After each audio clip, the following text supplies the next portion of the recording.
ফাঁকা কলেজ ক্যাম্পাসের বিশাল করিডোরের পাঁচিলে হেলান দিয়ে দাঁড়িয়ে আছে রোহান। পকেটে ফোনটা যে ভাইব্রেট করছে, পরিস্থিতির আকস্মিকতায় সেটা যেন খেয়ালই পড়ছে না ওর। একটা প্রবল উত্তেজনার ছাপ চোখে মুখে স্পষ্ট। আমি তো বুঝতেই পারছি না এগুলো তুমি কি বলছো। এটা কিভাবে সম্ভব, আর কেনই বা এরকমটা হতে যাবে দুর্জয়দা? সেটা আমাকে জিজ্ঞেস করে কি হবে? আচ্ছা, তুই তো জানতিস যে ঝিনুকের সাথে ওর ফ্যামিলির কিছু একটা সমস্যা আছে। ওর বাবা বারবার দেখা করতে আসা সত্ত্বেও ও কোনোদিনও দেখা করেনি। যেই মেয়েটা কোনোদিন ছুটিতে বাড়ি যায় না, সেইবার বাড়িতেও গেল। আমার পক্ষে না হয় জানা সম্ভব ছিল না, তুই তো জানতিস। সেকেন্ড টাইম যখন ফিরে এলো, তারপরে ওকে যেতে দিলি, অথচ জিজ্ঞেসই করলি না যে ওর গ্রামের বাড়িটা কোথায়। জিজ্ঞেস করেছি, কিন্তু কোনো দিন পরিষ্কার করে ওর পরিবারের ব্যাপারে কোনো কথাই আমাকে বলেনি। ব্যাপারটাকে সবসময় এড়িয়ে গেছে। এটা ওর জীবনের একটা ভীষণ সেন্সিটিভ পার্ট। এটা নিয়ে আর জোর তো করতে পারি না। রোহান, তুই বুঝতে পারছিস না কতগুলো দিন হয়ে গেছে ঝিনুকের কোনো খোঁজ নেই বলতো?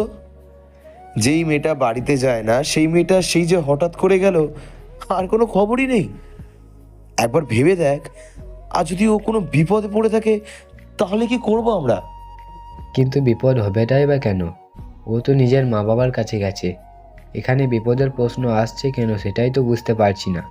আচ্ছা দুর্জয়দা, কলেজ রেকর্ড এ তো থাকবে নিশ্চয়ই ওর অ্যাড্রেস ডিটেলস। আমি তো অফিস রুমের অ্যাক্সেস পাবো না, কিন্তু তুমি তো পাবে। তোকে কি আমি এমনি এমনি বলছি এগুলো?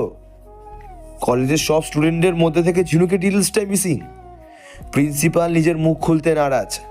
কাউন্সিলে আমার চেনা পরিচিতি খাটিয়েও কিচ্ছু বার করতে পারিনি আমি। একটা স্টুডেন্টের এক্সিস্টেন্ট পুরোপুরি হাইড করতে ঠিক কতটা পাওয়ারের দরকার জানিস? কে আছে এর পেছনে ভেবে দেখেছিস কোনোদিনও? রোহান নিজের জায়গায় সোজা হয়ে দাঁড়ালো এবার। মানে কি হচ্ছে এটা?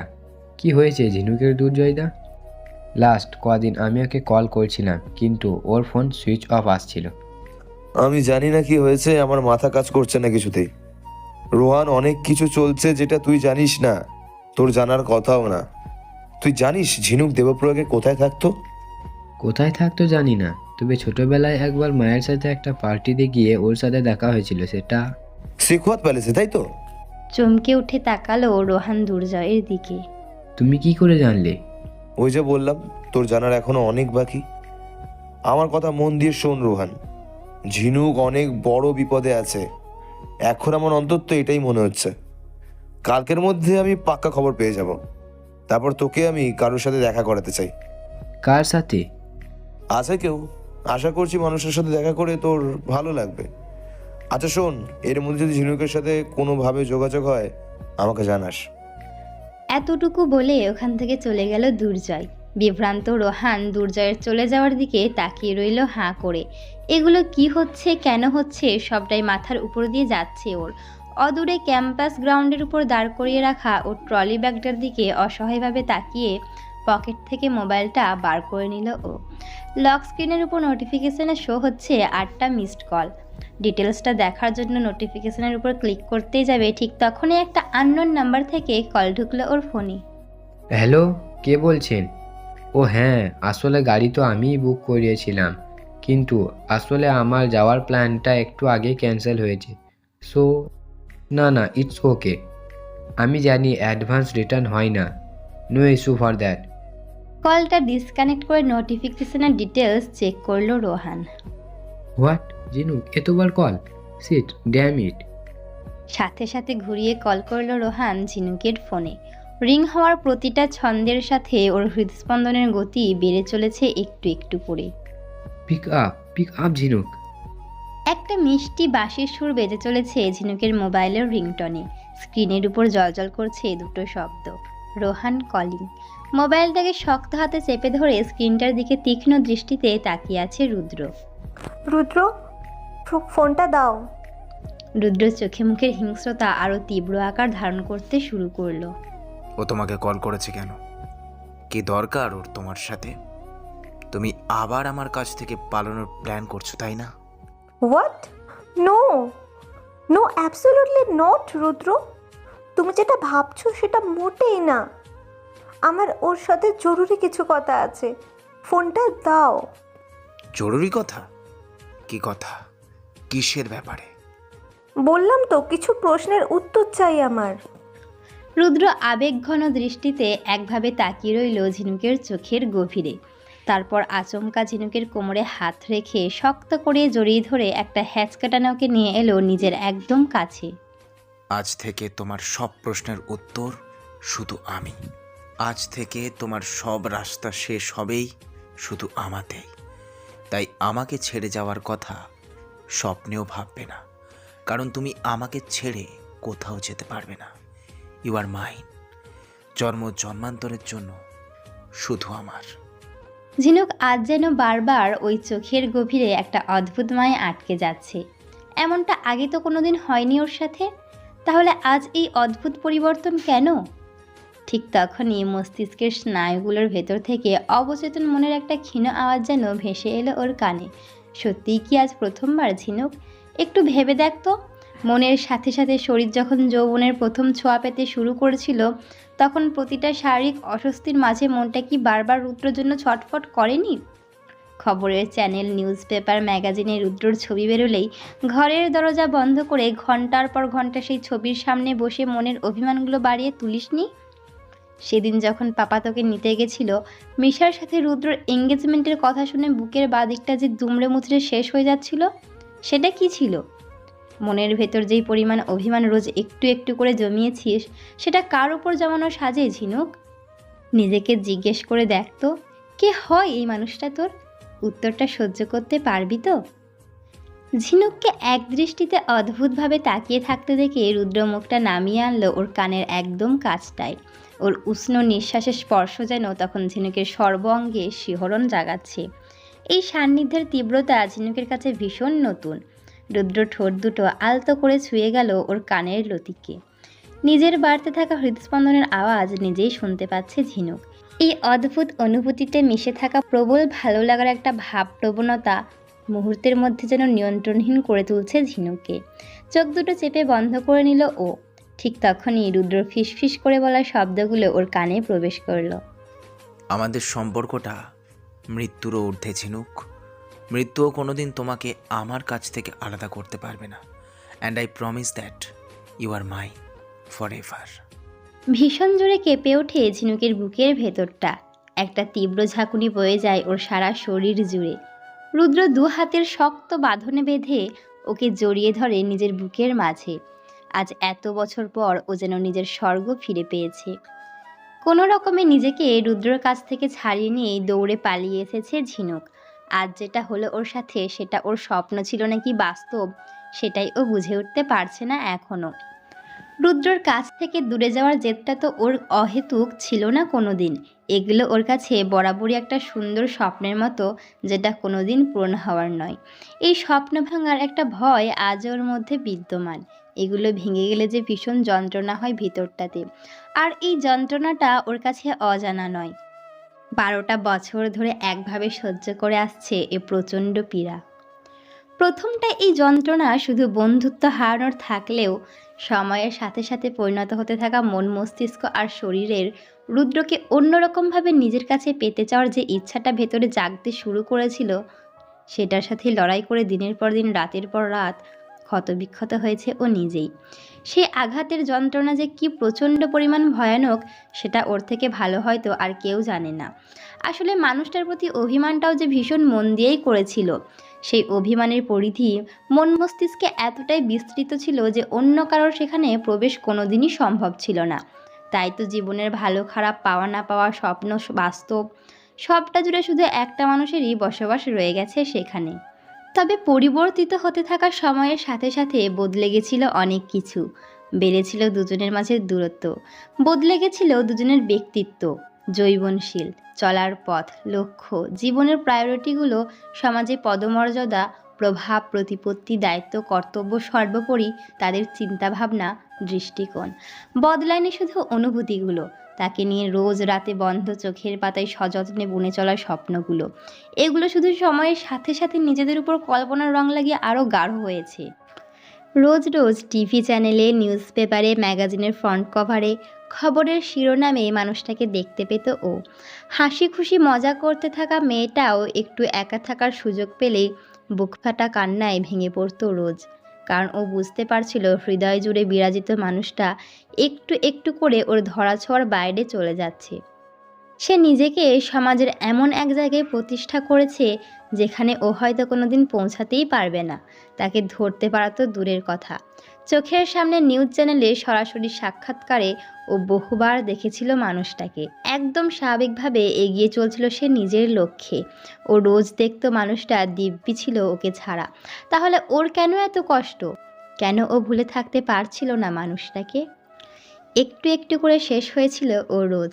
দিন দিন স্বপ্নগুলো এমন একটা অসম্ভবে পরিণত হচ্ছিল যেগুলো পূরণ হওয়ার আর কোনো রাস্তা হয়তো এই জন্মে ছিল না।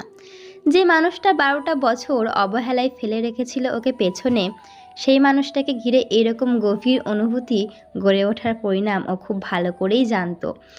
আজ বর্তমানে যেগুলো হচ্ছে সেগুলো বাস্তব অস্তিত্ব নিয়ে মনের ভেতরে একটা আশঙ্কা, একটা সংশয় থেকেই গেছে। এই স্বপ্নমহল যে সূক্ষ্ম কাচের তৈরি, একটা সামান্য আঘাত আর সবটা শেষ। তবে মন আজ আবার নতুন করে লোভী হয়ে উঠছে। এই লোভ ক্ষমতা, প্রতিপত্তি, বৈভব, ঐশ্বর্য, খ্যাতির নয়। রুদ্রনীল সিং শেখাওয়াতের রানী হওয়ার নয়। এই লোভ নিজের মানুষটাকে নিজের করে ফিরে পাওয়ার, সেই আদর, সেই যত্ন, সেই বন্ধুত্বটাকে ফিরে পাওয়ার, মনের গহীনে সযত্নে লালিত নতুন অনুভূতিগুলো দিয়ে নতুন স্মৃতি গড়ার। এটা যদি একটা সুন্দর স্বপ্ন হয় তাহলে উপরওয়ালা যেন এই ঘুম থেকে ওকে কখনো না জাগতে দেন। এই স্বপ্নটাকে মন ভরে অনুভব করতে চাই আজ ও। বাস্তবে এটা হয়তো অসম্ভব, কিন্তু ক্ষণিকের এই সুখ, এই উপলব্ধি, এই তীব্র আবেগগুলোর জাগানো শিহরণগুলোকে রন্ধ্রে রন্ধ্রে উপভোগ করতে চাই ও। বুকের ভেতর বাড়তে থাকা হৃদস্পন্দনটাও মুহূর্তের জন্য যেন একটা অদ্ভুত ভালো লাগার জন্ম দিচ্ছে ভেতরে। রুদ্রর এইভাবে হুট করে কাছে এসে যাওয়াটা ওকে মুহূর্তের জন্য হতবিহ্বল করে দিয়েছিল। কিন্তু হুঁশ ফিরতেই এক ছুটে ছাদে থেকে নেমে এসে দিকপাশ জ্ঞান না করে ঘরের দিকে এগিয়ে গেল ঝিনুক। আর ঠিক তখনই খুব জোর ধাক্কা খেলো ও কারোর সাথে। You bitch, how dare you! চোখ কি কপালে তুলে চলো তুমি? ও হো, আমি তো ভুলেই গেছিলাম। তোমার চোখ কপালে কেন থাকবে? তোমার চোখ তো সবসময় রিচ, পাওয়ারফুল, ক্লাসি ছেলেদের উপর থাকে। ঝিনুক, তুমি হাঁপিয়ে যাও না এই সতী সাবিত্রী নিষ্পাপ একটা মেয়ের নাটক করতে করতে? মীরার তিক্ত শব্দগুলো ঝিনুকের কানে গরম লোহার শিকের মতো প্রবেশ করল যেন। মানুষটার মনে ওর প্রতি এত রাগ, এত ক্ষোভ, এত তিক্ততার কোনো কারণই তো ও খুঁজে পায় না। জেনে শুনে তো ও এই মেয়েটার কোনো ক্ষতি করেনি। তাহলে মানুষটা ওর প্রতি সবসময় এই ধরনের কটু কথা কেন বলে? মীরা দিদি, তুমি সব... আরে ঝিনুক, তুই এখানে মা? আর আমি সারা বাড়িতে তোকে খুঁজে ফেললাম। ঝিনুক কিছু একটা বলতেই যাচ্ছিল মীরাকে, ঠিক তখনই ঈশিতার আওয়াজ শুনতে পেয়ে থেমে গেল। ইসিমা, আসলে আমি একটু ছাদে গেছিলাম। ওহো, ভালো করেছিস। আচ্ছা শোন মা, আমার কিছু কথা আছে তোর সাথে। তুই একটু আমার সাথে চল তো। কোথায় নিয়ে যাচ্ছ ওকে মম? ছাদের দিকে সিঁড়ি থেকে নেমে আসতে আসতে কথাটা জিজ্ঞেস করলো রুদ্র। রুদ্রকে ছাদের সিঁড়ি থেকে নেমে আসতে দেখে হতভম্ব হয়ে ওর দিকে তাকিয়ে রইল ঈশিতা আর মীরা দুজনেই। তুই তুই ছাদে গেছিলি? রুদ্র গম্ভীর গলায় উত্তর দিল। হ্যাঁ, কেন? এতে এত অবাক হওয়ার কি আছে? অবাক হব না বলছিস? 12টা বছর পর আজ তোর হঠাৎ করে ছাদে যাওয়ার মন হলো যে? মনে আছে সেই 12টা বছর আগের কথা? একটা ফুলের ভারী টব ছাদে রেখে আসতে বলেছিলাম শুধু তোকে। কি করেছিলিস তুই? বাগানের সব গাছগুলোকে ভেঙে মুচড়ে দুমড়ে মারিয়ে একাকার করেছিলি। কেন? তোর নাকি ছাদে যাওয়া পছন্দ না? তোকে যেন আর কোনো দিন ছাদে যেতে না বলা হয় মনে পড়ে? অথচ তার আগে কিন্তু তোর কোনো সমস্যা ছিল না। আমাদের ছোট ঝিনুক ছাদে বসে একটু খেলা নিয়ে মেতে উঠলেই তুই ওর খেলায় বিঘ্ন ঘটাতে ঠিক পৌঁছে যেতিস ওখানে। এবার তুই বলতো, আজ তোকে ছাদে যেতে দেখে আমার অবাক হওয়াটা কি অস্বাভাবিক? এবার বাকি দুজনের মতো ঝিনুকও অবাক হয়ে তাকালো রুদ্রর দিকে। ঈশিতা তো ঠিকই বলছে, রুদ্র সব সময় ওর খেলায় বাধা দিতে ছাদে পৌঁছে যেত। তাহলে এমন কি হয়ে গেল যে ও ছাদে যাওয়া ছেড়ে দিল? আর আজই বা গেল কেন? আজ তো ওকে ছাদে দেখে স্বাভাবিকই লাগছিল, কোনো প্রকার অস্বস্তি তো দেখতে পেল না ওর মধ্যে। তাহলে নেটওয়ার্ক আসছিল না, একটা ইম্পর্ট্যান্ট কল করার ছিল, তাই গিয়েছিলাম। এইভাবে ঈশিতার মুখের উপর মিথ্যা বলার জন্য রুদ্রর দিকে বিস্ময়ের সাথে তাকালো ঝিনুক। এইভাবে ডাহা মিথ্যাটা বলে দিল? কি মিথ্যেবাদী রে বাবা, কাউকে কোনো কলই করেনিও। এদিকে রাগে ঈর্ষায় মীরার সর্বঙ্গ জ্বলে পুড়ে ছাই হয়ে যাচ্ছে যেন। এখানে কেউ জানুক আর না জানুক, ও খুব ভালো করেই জানে রুদ্রর ছাদে যাওয়ার কারণ। যেই মুহূর্তগুলো ও চেয়েছিল নিজের জন্য, সেগুলোই ঝিনুককে পেতে দেখে ওর জাস্ট সহ্য হচ্ছে না, একদম সহ্য হচ্ছে না। আচ্ছা, এখন এসব কথা থাক। ঝিনুক মা, চল আমার সাথে। মা, ওর সাথে আমার একটু দরকার ছিল। সব দরকার পরে মেটাবি, সারা জীবন রয়েছে বাবু ঝিনুক। মা যা তো, ঘরে গিয়ে দেখ একটা ড্রেস রেখে এসেছি, একটু পরে নিয়ে তৈরি হয়ে নে, আমি এক্ষুনি আসছি। ঝিনুক মাথা নেড়ে ওখান থেকে চলে যেতেই একটা গম্ভীর আওয়াজ গম গম করে উঠল চার দেওয়ালের মাঝে। না, নেই। সারাটা জীবন নেই রুদ্রর কাছে, মাত্র 6 মাস আছে। আমি আমার ছেলেকে ওই রকম একটা মেয়ের সাথে সারাটা জীবন কাটাতে দেবো? হ্যাঁ, এটা তুমি ভাবলে কি করে? 6 মাস পর মিউচুয়াল ডিভোর্স হবে ওদের।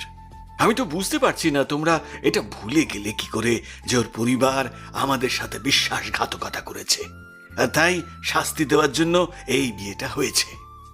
কথাটা বলতে বলতে ওমবাবু এগিয়ে এলেন রুদ্রর দিকে। ওর চওড়া পিঠ চাপড়ে বললেন, you know what, I am proud of you, I am proud of you. এই 6টা মাস মেয়েটাকে ও নিজের জায়গাটা ভালো করে বুঝিয়ে দে। 6টা মাস সময় দিচ্ছি তোকে, যেভাবে খুশি ইউজ করে নে। তারপর you may have to marry Siya. ও খুব তাড়াতাড়ি আমেরিকা থেকে ফিরছে, আমার সাথে ওর কালই কথা হয়েছে। রুদ্রর হাতের মুঠো শক্ত হয়ে এলো, চোখে মুখে হিংস্রতার ভাঁজ স্পষ্ট।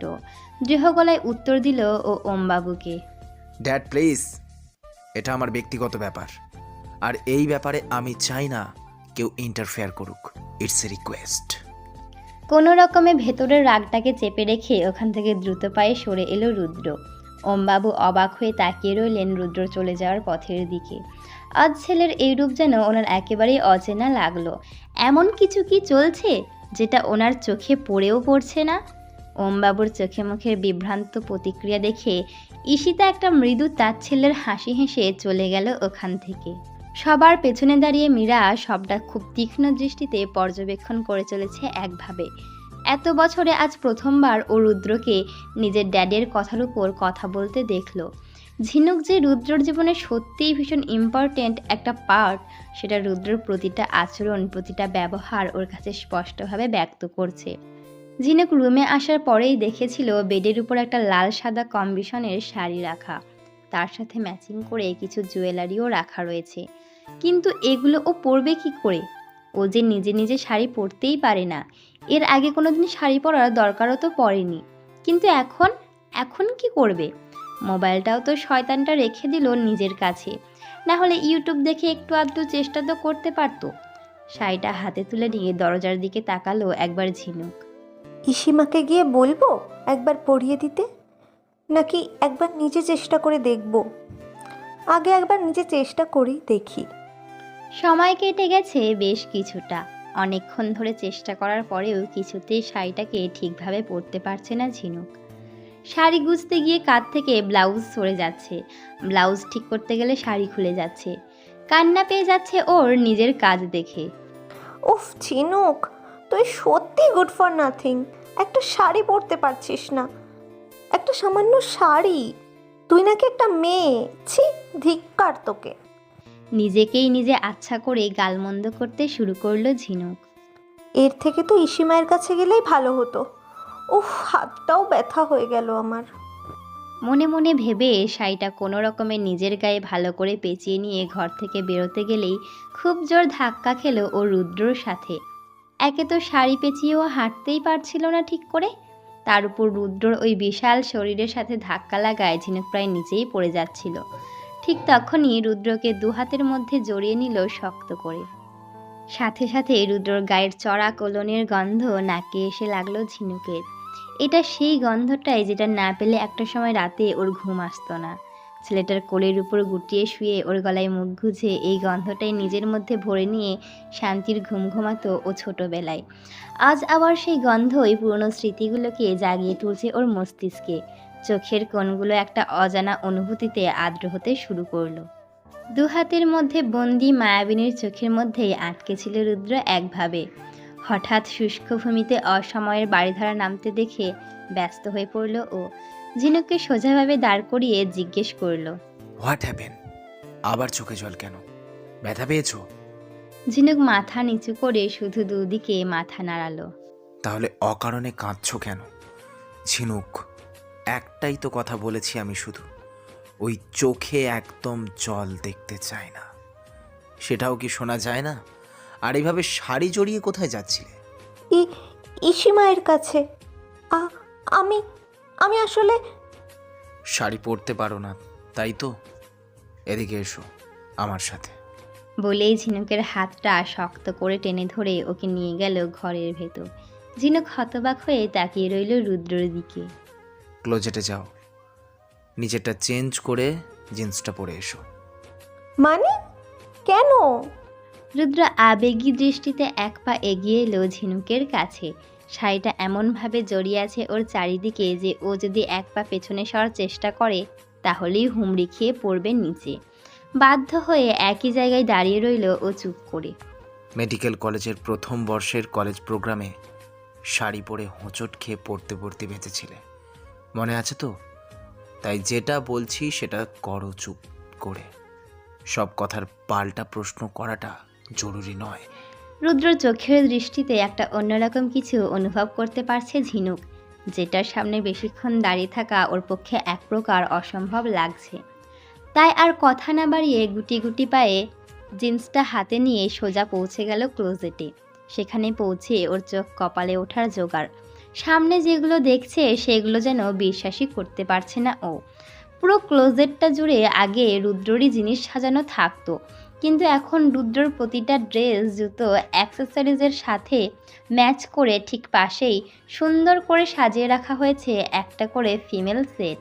প্রতিটা জিনিসেরই সাইজ দেখে বুঝতে ওর একটু অসুবিধা হলো না যে জিনিসগুলো ওর জন্যই রাখা হয়েছে।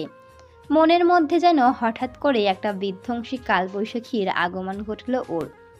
এগুলো ওর কাছে ভীষণভাবে অপ্রত্যাশিত ছিল। এগুলো ঠিক কবে থেকে সাজাচ্ছে ছেলেটা এখানে? হলো?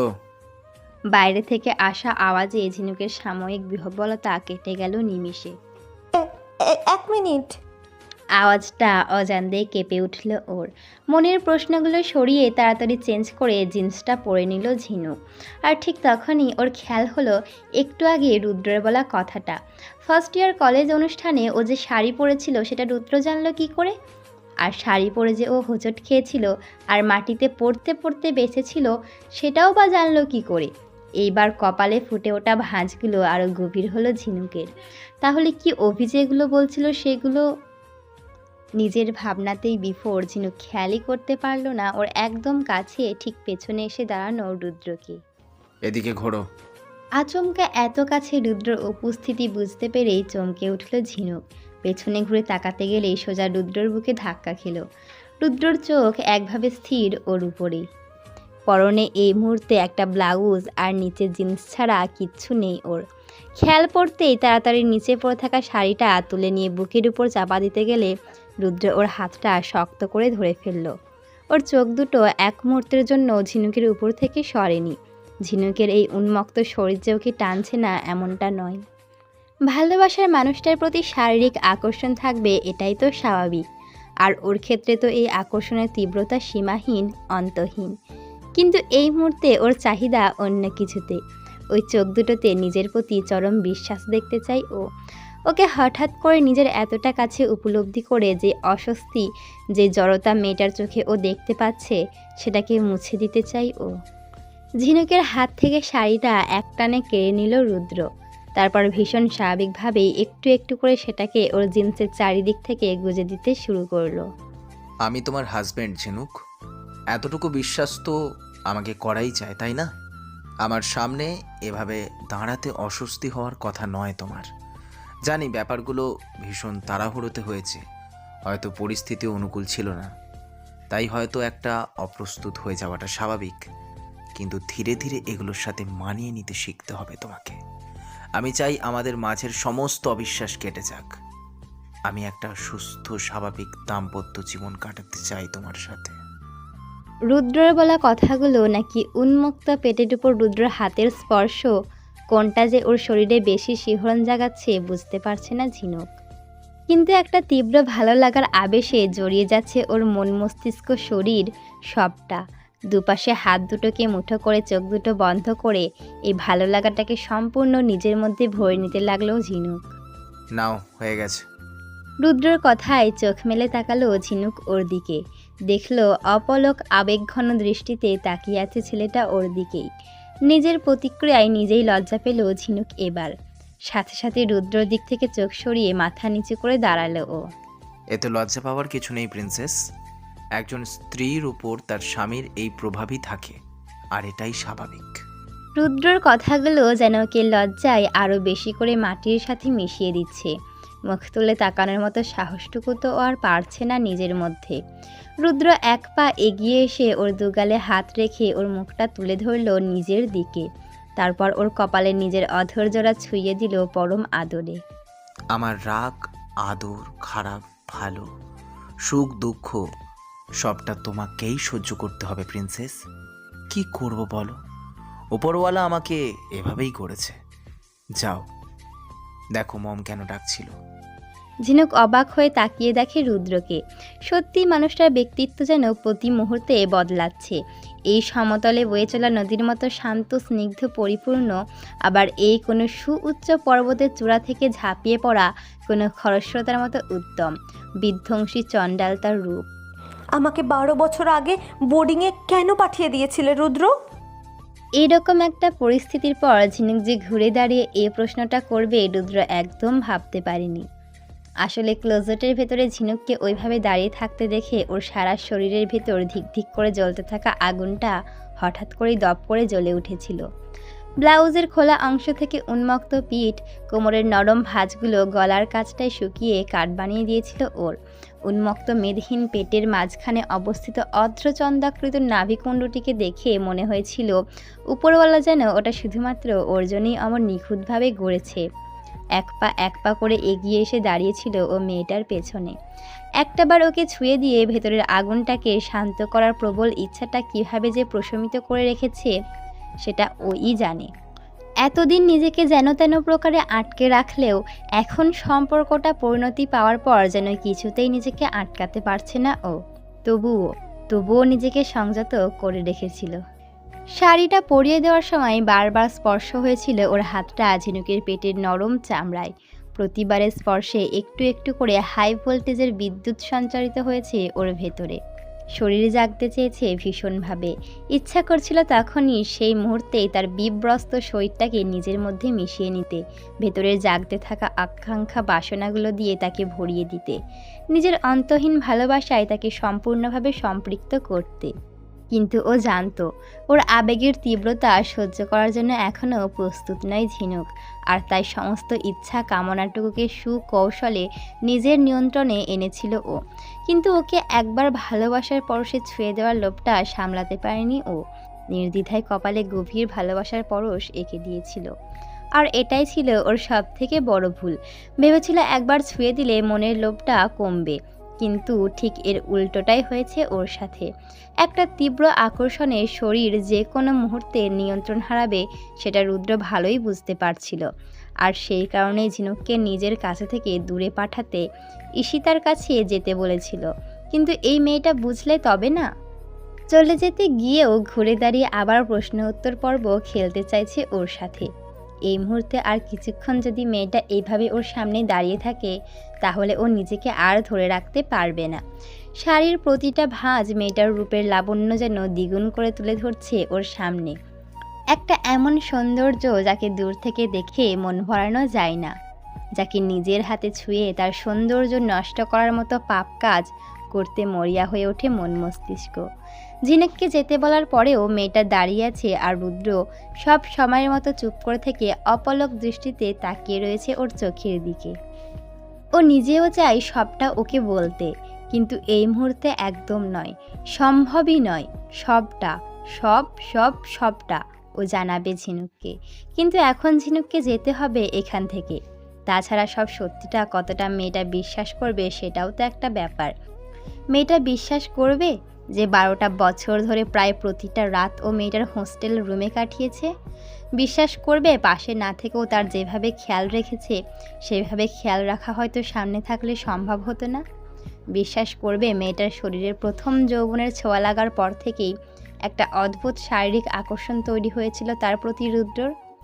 বিশ্বাস করবে সেদিন থেকেই তাকে ঘিরে এই মন মস্তিষ্কের সাথে শরীরের ভেতরটাতেও প্রচুর আকাঙ্ক্ষা, চাহিদা, কামল লালসা তৈরি হয়েছিল?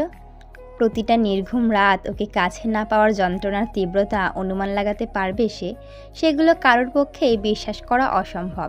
কিন্তু তার জন্য যে এই রুদ্র সকল অসম্ভবকেই সম্ভব করতে পারে, সেটা কি করে বোঝাবে ও তাকে?